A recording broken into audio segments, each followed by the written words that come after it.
cosas. ¿Has podido identificar medios en YouTube, en redes sociales, ya deja tú sin censura, como este movimiento de youtuberos, facebookeros, tuiteros, memeros que se da en México? ¿Hay algo similar en América Latina ahora que estás en este encuentro, en estas clases, o México es un caso en especial?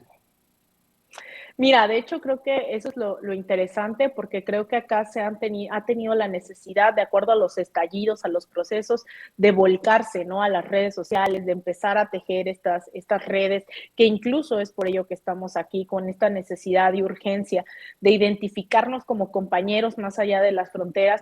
Pero creo que el caso de México, o al menos hasta ahora donde he podido hablar, esto es mucho más visible en el tema de cómo los medios hegemónicos han perdido terreno con la apertura de este gobierno actualmente, ¿no? Como ha habido una correlación, pero también incluso hay algo muy interesante, Vicente, porque no solamente algo que yo insistía mucho en el caso mexicano es que acá ya llevan 20 años de estos gobiernos progresistas en diferentes latitudes, y estos debates que hoy estamos dando en México también ya se dieron acá. Entonces es muy interesante que una de las conclusiones, uno de los debates que tuvimos hace apenas unos minutos, porque son varias mesas, varios talleres, estábamos hablando sobre ahora qué rol tiene México, ¿no? Y México se torna vanguardia en muchas cosas, no solo en la política exterior, estuvimos hablando de eso, estuvimos hablando de la comunicación, sino de cómo es que podríamos desde la comunicación en México que se fortalecía a través de estos procesos, porque muchos de ellos decían, ya hablamos de los gobiernos, ya hablamos de lo que sí es progresista, de lo que no, pero también ya vimos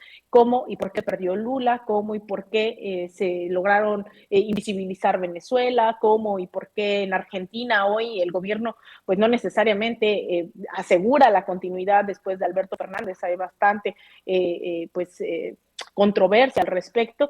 Y yo creo que en el tema de los youtubers, a mí me sorprende mucho, creo que somos, debo decirlo, sí un poco vanguardia, ¿no? En ese sentido. A mí me enorgullece mucho estar hablando de esto acá en este espacio, porque creo que se siguen las dinámicas, ¿no? A pesar de que queremos contrarrestar esa información imperialista, colonialista, racista, misógina, seguimos pensando en reproducir tele, radio, ¿no? Incluso los formatos en redes sociales.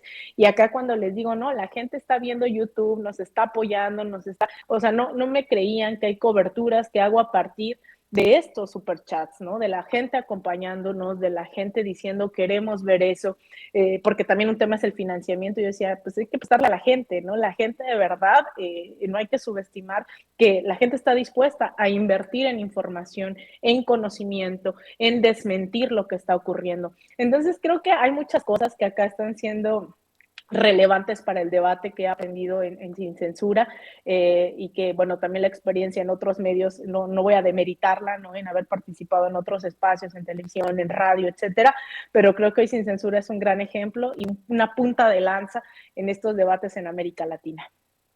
Pues hay que ser punta de lanza también para promover una cumbre como esta en México.